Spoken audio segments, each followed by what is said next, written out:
En varios tiempos y lugares de la tierra, la palabra de Dios se ha dirigido siempre a los hombres. Naturalmente, el hombre usa su razón filosófica para poder adaptarla en su contexto. La teología, como ciencia, se encarga de cientificar la inteligencia de esta palabra a la luz de la fe, con un doble principio metodológico, auditus fidei et intellectus fidei. Así, el teólogo debe conocer los sistemas filosóficos tanto en las nociones como en la terminología, para poder llegar a interpretaciones correctas y coherentes. La teología dogmática debe ser capaz de articular el sentido universal del misterio de Dios uno y trino en la forma narrativa y argumentativa de la economía de la salvación. Es necesario que la razón del creyente tenga presente los objetos de la revelación divina. La teología fundamental, a su vez, justifica y explicita la relación entre la fe y la reflexión filosófica. Así, la razón necesita fortalecerse mediante la fe para descubrir los horizontes a los que no podría llegar por sí misma.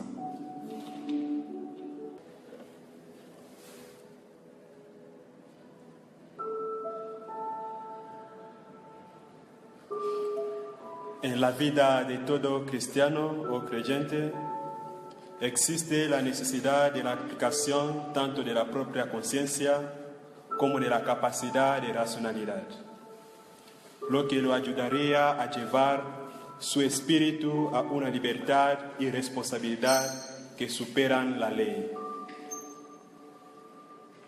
Con el Concilio Vaticano II vemos la importancia de la relación entre fe y cultura. Y esto solo es posible cuando la fe y la razón están juntas. Por eso se recomienda que la teología se centre más en la sabiduría contenida en las tradiciones populares o de la gente que en la filosofía griega.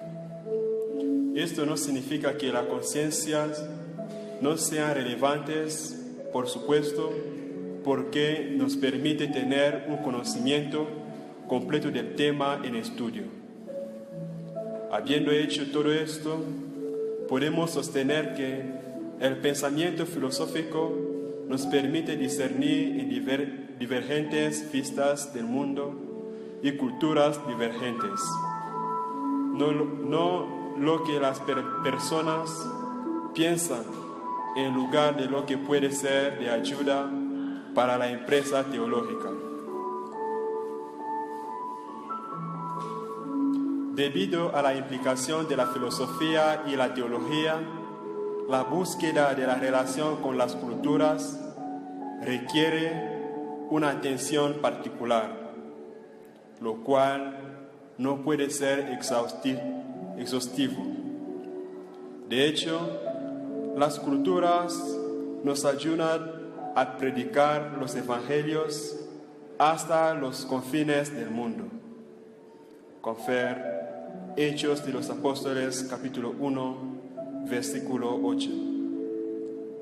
Con la sangre de Jesús, cada cultura se vuelve igual.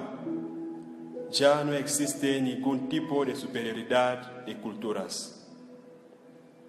Además de esto, necesitamos ver valores en cualquier cultura, porque es solo con esto que puede ayudarnos a vivir la verdad inmutable de Dios, que se reveló en la historia y en la cultura de un pueblo. En resumen, la proclamación del Evangelio en diferentes culturas permite a las personas preservar su propia identidad cultural.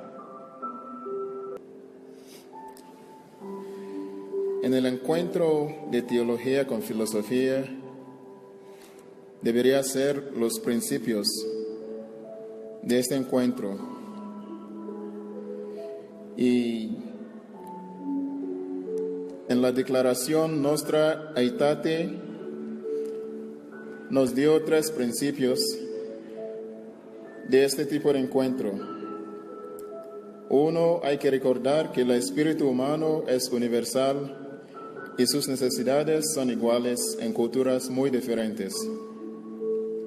Y 2, como las básicas necesidades son mismos, no hay que olvidar las riquezas de la Iglesia derivadas desde la enculturación de los pensamientos greco-latinos. Y con este reproche hay que tener cuidado que la que es propio y original de las culturas escondidas no se pierden. Así que pasaba también en las primeras culturas que encuentren con la cristianidad. Ahora bien, la relación entre estas dos disciplinas, teología y filosofía, es muy importante. Si hay una buena relación, uno debería ayudar al otro y viceversa. Teología tiene su punto de partida como la palabra de Dios y su final como un mejor entendimiento de esta palabra. Así también la filosofía tiene su inicio y final como búsqueda de la verdad, que es también contenido en la palabra de Dios, y un mejor entendimiento de esta verdad. Resulta que si hay una buena aplicación de la razón de la filosofía, la razón de filosofía no doblará hacia error, sino avanzará en el camino de la verdad. Más bien descubrirá otros nuevos horizontes correctos.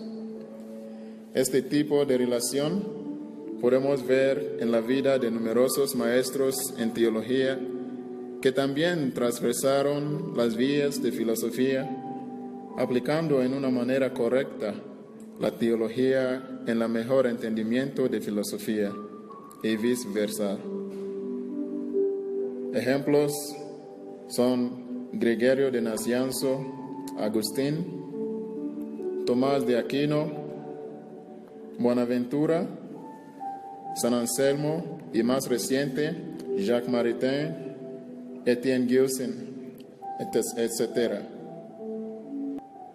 Vamos bien. El Papa Juan Pablo II avanza renunciando diferentes posturas que hay o ha sido en filosofía. La primera es la postura de filosofía independiente de la revelación de los evangelios. Esa postura, que fue el inicio de la disciplina filosofía, dependió solamente de razón y por esa razón fue débil. No obstante, tiene que ser esforzado, así que una búsqueda de la verdad en la orden natural también puede llevar a la sobrenatural. Lo que no puede ser sostenido en este campo es la mentalidad de que esta búsqueda de razón natural es suficiente en sí mismo.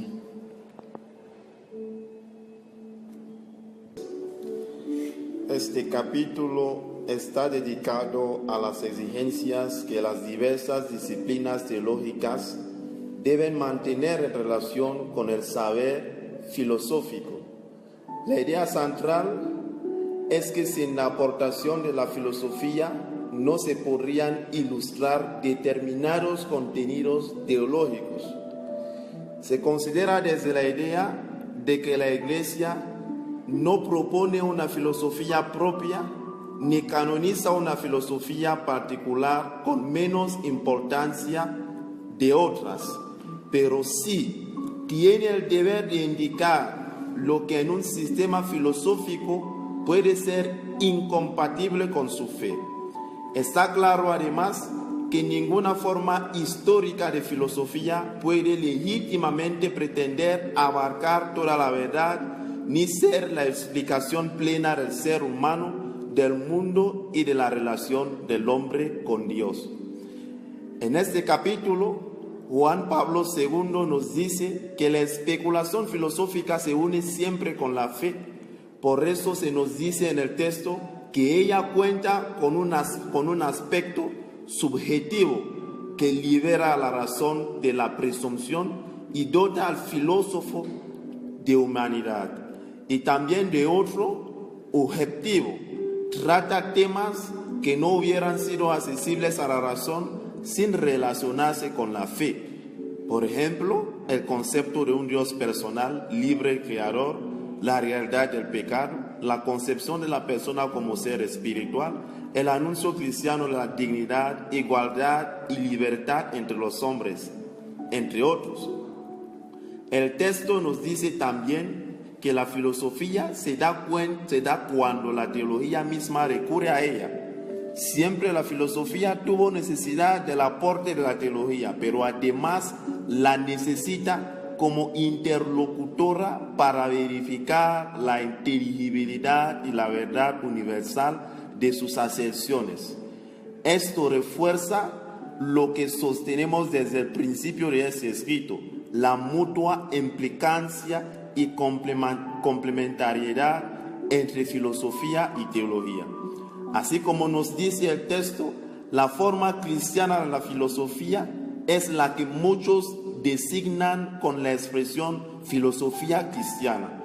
En esta, el filósofo adquiere el valor de afrontar algunas cuestiones que difícilmente podría resolver sin considerar los datos recibidos de la revelación.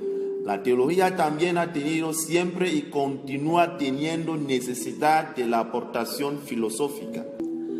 Tanto se necesitan la teología y la filosofía que el teólogo que rechaza la segunda corre el riesgo de hacer filosofía sin darse cuenta. Y el filósofo que excluye la teología debería llegar por su propia cuenta a los contenidos de la fe cristiana. Es decir, no pueden excluirse ya que una termina complementándose con la otra. La verdad es una sola, pero necesita de la filosofía para ser comunicada entre los hombres. Es deseable, pues, que los teólogos y los filósofos se dejen guiar por la única autoridad de la verdad, de modo que se elabore una filosofía en consonancia con la palabra de Dios. Esta filosofía ha de ser el punto de encuentro entre las culturas y la fe cristiana, el lugar de entendimiento entre creyentes y no creyentes.